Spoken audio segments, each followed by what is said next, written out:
यदि तपाईँहरू धनुराशि र धनुराशि नै सम्बन्धमा यानि कि लभ रिलेसनमा बसिरहनु भएको छ अथवा विवाह गरिसक्नु भएको छ भने तपाईँहरूको 100मा 85% गुणहरू सबै थोक मिल्ने हुन्छ।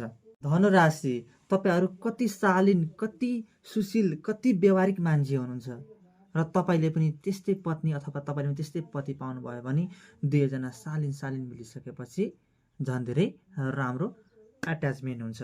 र यसमा चाहिँ अलिकति नराम्रो पक्ष के आउँछ भनेर भन्नुहुन्छ भने धनुराशि र धनुराशिकै व्यक्तिहरू यदि सम्बन्धमा बस्दै हुनुहुन्छ अथवा बसिरहनु भएको छ भने चाहिँ तपाईँहरू चाहिँ अलिकति खर्चालो प्रवृत्तिको हुनुहुन्छ।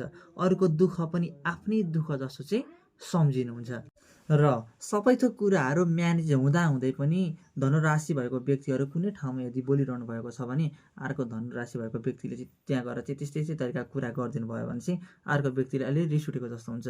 यानि कि आफूले गरेको काम चाहिँ आफूले कम्प्लिट गर्न पाऊँ, अरूले चाहिँ नगरिदियोस् भन्ने चाहिँ यस्तो चाहिँ एक एकजनाको चाहिँ धारणा हुन्छ। झनक्क रिसाउने र एकैछिन पनि खुसी हुने, अलवेज ह्याप्पी भनेर चाहिँ बस्ने गर्नुहुन्छ।